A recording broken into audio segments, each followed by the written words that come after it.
Alrighty, well hey, good morning everybody. John here, back again with Crypto Top 10 to hit you up with some of the trending articles in the crypto news space.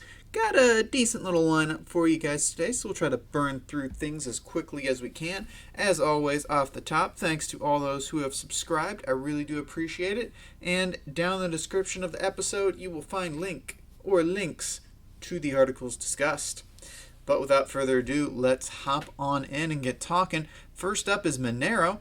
Apparently, it was targeted by an attack really recently. So, Monero's former lead maintainer, Ricardo Flufflypony, God, I love crypto, Spagini, has reported via Twitter that the network was targeted by what's called a Sybil attack. He clarified that while the attack was novel, it was inefficient and it didn't affect anything. So someone tried and they failed. Specifically, the attack attempted to correlate the IP addresses of a node transmitting a transaction.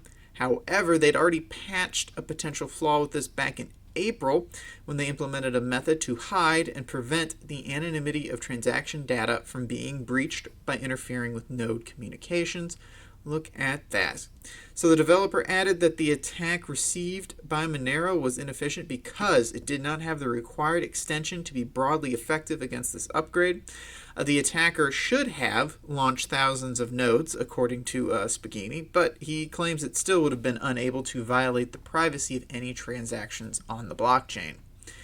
Spagini is pretty popular in the crypto community, or Flufflypony.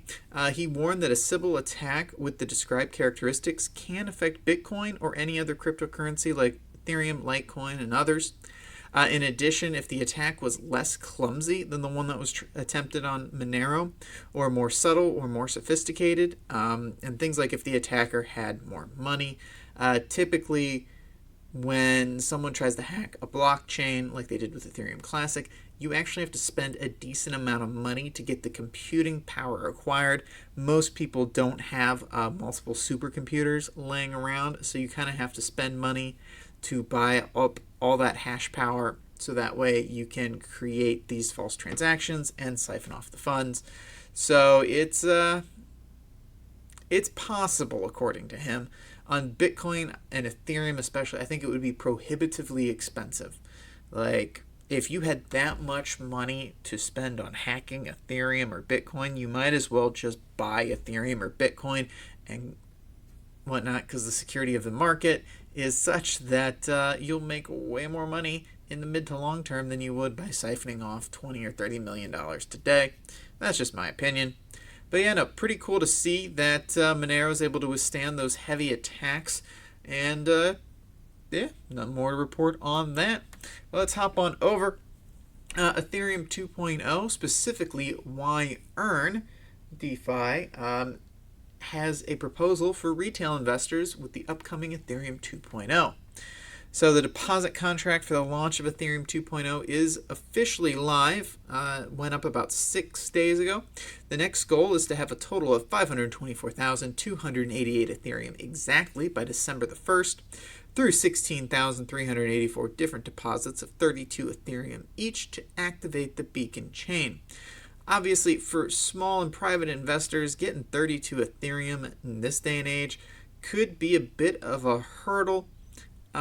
It's not like insanely expensive, but it is pretty freaking expensive at this point. So a developer from the YEARN Finance community made a proposal to set up an Ethereum 2.0 validator vault. So the idea is that it would be similar to a mining pool, which is operated by a proof-of-work network where the hash rates are combined, but this would be for staking. It's intended to allow small investors to deposit a smaller amount than 32 Ethereum and still participate in the process. Each participant would receive so-called LP tokens, or liquidity provider tokens, for his or her deposit. So if a participant puts in 1.5 Ethereum, they'd get 1.5 YB Ethereum, the Ethereum pool token for YEARN. This could create additional incentives and a secondary market for Ethereum 2.0. And the proposal goes on to say that this could provide more liquidity. Honestly, I really like the idea. And it would also allow lending on other DeFi platforms and trading on other exchanges. Realistically, a lot of people out there who want to participate and want to stake Ethereum might not have the full 32. They might have 5, 10, 16, 20, and don't have the funds to acquire the rest, or they might have 32 but lack the technical knowledge to set up and participate in the beacon chain. So doing this would potentially make it much more accessible for a lot of users. So I really like that idea. The proposal is currently under discussion, and a final result is expected in about 3 days after the fellowship, of course, gotta love crypto, has voted on it. A total of 20% of Wi-Fi owners must agree to the code in order for it to be accepted. The community is pleased with the proposal, but there is some criticism. One community member explained that the proposal cannot be implemented securely because someone would have to have control over the private keys of all participants, which is not something I would really like to put my money into, knowing someone has access to all those coins. Yeah, I wouldn't want to give my private key over to a third party, but the idea behind it is kind of cool. I like it, and if they could make some changes so that way you're not giving your private keys away, that would be awesome. Just my opinion. But hey, what do I know? But hopping on over, a nice little interview with the new CEO of the Cardano Foundation, Frederick Kierkegaard. He participated in the 113th episode of the podcast, The Cardano Effect. It is Cardano Foundation's official podcast. The CEO positively stated that his connections in the banking sector indicate that cryptocurrencies and blockchain technology are here to stay. Well, I think we all know that, but it's good to hear it from someone who actually does have a long professional history and good connections in that industry. He sees a clear path for the adoption of ADA at an institutional level. He was quoted as saying, "I already know that some banks can do this, but I'm not allowed to mention their names because they think there may be some regulatory turmoil. I need to agree with them before I disclose. But it can be done today. There are possibilities for that in the future. As a banker, I know which buttons to push." Okay, a little confident there, Frank. But, you know, you don't get to be CEO by being timid. So expanding on that previous point, he spoke about the privacy features of Cardano and what they have to have in order to be adopted by the banking institutions. He actually does believe that between Bitcoin and ADA, there is a one-to-one parity in terms of privacy. The only difference between the cryptocurrencies is in their consensus protocol. You know, Cardano, proof of stake, Bitcoin, proof of work. It makes sense to me. Yeah, picture Frank Kierkegaard. For those of you who can't see, he is bald with a beard, so he just radiates confidence. Though thankfully he doesn't have an 80s power tie, so I'm going to give it to him on that. Welcome to the modern era. But still, they're trying to make it seem like they're pushing for an ADA standard instead of a Bitcoin standard. Yeah, we'll see how that goes. I love Cardano, but I'm not blind. Bitcoin is the standard bearer and will be for some time. However, Cardano getting into the banking industry a little bit, maybe compete with Ripple somewhat on certain things, would be good for both cryptos and competition as a whole. So remains to be seen, but I do like that Frederick is pretty confident about things. Hopefully there's some substance to back up his style. But hopping on over, MyEther Wallet, it just swiped right. Oh God, what an article title for More DeFi Liquidity. Nice one. So they just announced a partnership with 1inch Exchange, which is a DeFi liquidity aggregator allowing swaps for more than 485 cryptocurrencies. That is pretty good, and this is actually really, really good news. MyEther Wallet has integrated with other DeFis in the past, but this integration promises to add a crap ton of cryptocurrencies, as well as the fact that 1inch Exchange combines liquidity from 11 different decentralized exchanges to offer users the best exchange rate. So really, they're getting in on a pretty impressive one. Yeah, so the MyEther Wallet founder and CEO stated, "We already have Dex.ag integrated, and now we're going to be adding 1inch. Both are DEX aggregators, which will go through all DEXs for the best rate and offer them to the user." So everyone benefits. The 1-inch exchange takes the trading liquidity for crypto assets found on different decentralized exchanges like Uniswap or Kyber Network and consolidates it into one signal interface, which is fantastic. You need clean, simple interfaces, and combining things like this I love, so you don't gotta page through things on your own. MyEther Wallet has partnered with other services, including Bitly, Simplex, and Changely, to offer swaps for different cryptos. However, DEX and 1inch offer decentralized alternatives to these centralized trading partners, which will potentially net better prices and lower trading fees for us users. Woo!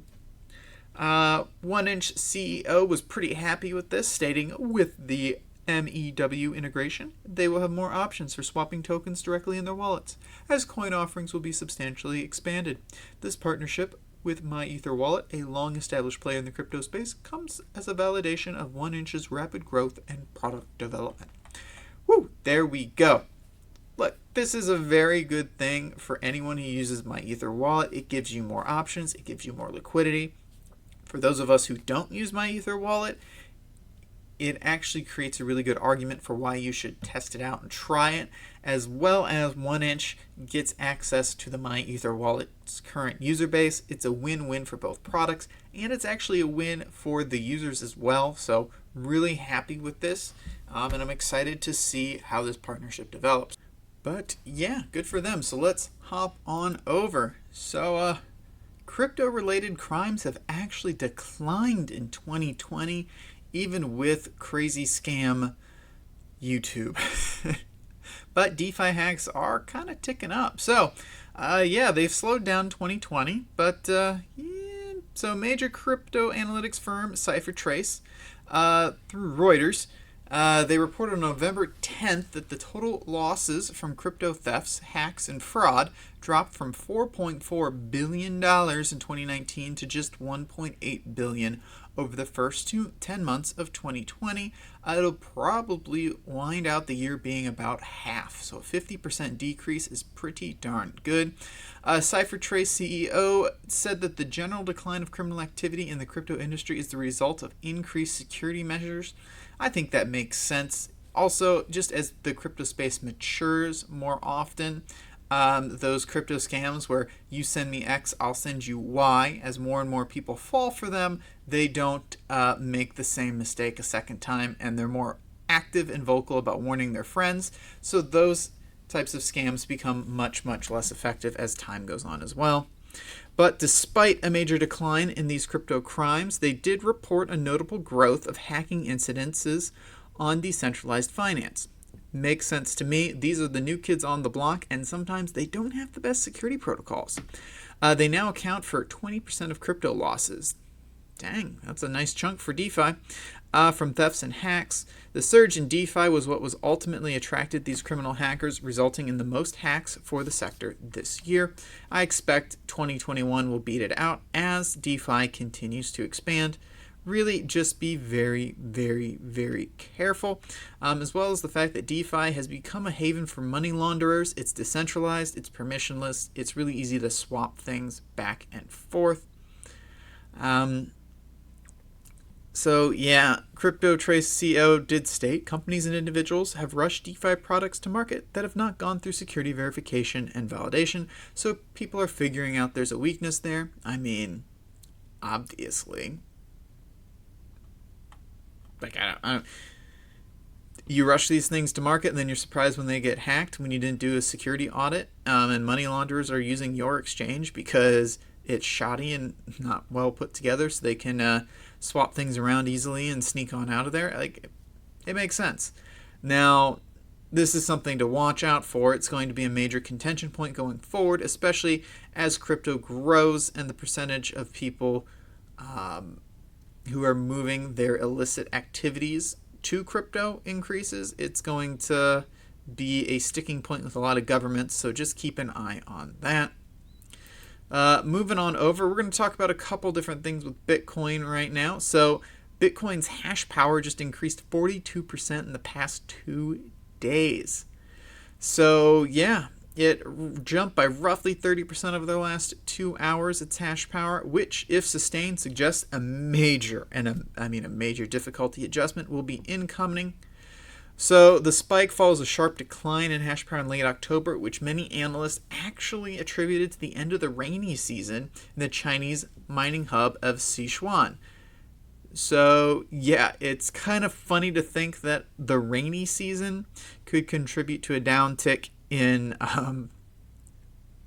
hash power, but during the rainy season in that province, the abundant and cheap hydroelectric power is estimated to attract around 80% of Chinese miners to the area during the wet season.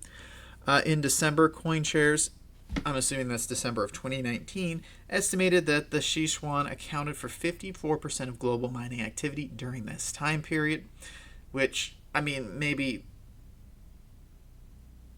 not great for Bitcoin, but they're mining a lot of other currencies there as well. So it's kind of crazy to think that the majority of mining activity is going on down there. So quantum economics analyst Jason Dean speculated that the sudden increase in Bitcoin hash power could be a sign that many Chinese miners have completed their migration from Sichuan and restored operations in other local mining hubs like Xinjiang and Inner Mongolia. So basically they're ticking all their stuff back online, and it's throttling is probably not the right word, but that's the one I'm going to use, just destroying the network. So this upward adjustment would come at to the chagrin of non-Chinese miners who have been enjoying boosted profits after the downtick in October. It resulted in a 16% negative difficulty adjustment, which is the second largest downwards adjustment in Bitcoin's history. So yeah, it's kind of interesting to see. It's going to be harder for certain miners, any miner, to achieve profit on Bitcoin, or it will definitely hurt their profits.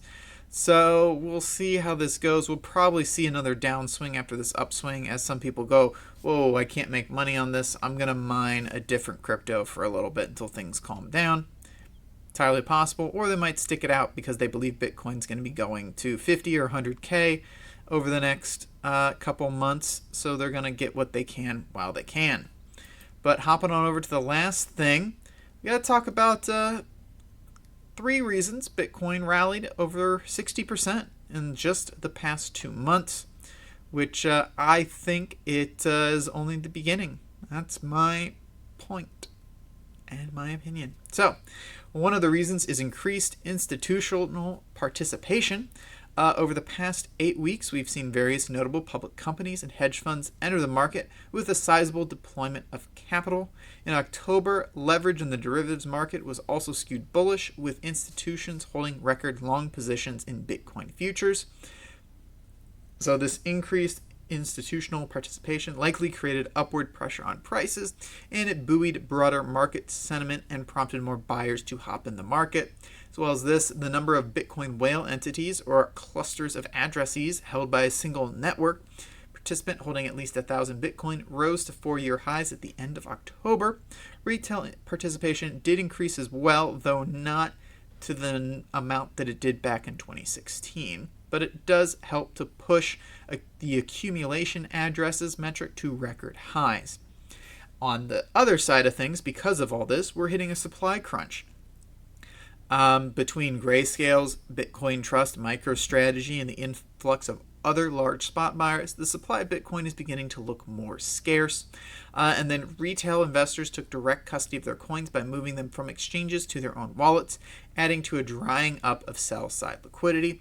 The total number of Bitcoins held on crypto exchanges has fallen 9% to just 2.4 million Bitcoin in the past 2 months, which is pretty darn interesting. I rather like it. But this decline in exchange balances is indicative of strong holding sentiment in the market. Basically, they're like, I'm not going to play around with this. I'm going to hold on to this and wait for things to go crazy. And then, of course, there is the technical breakout that happened in the 3rd week of October when we broke above $12.5 thousand convincingly.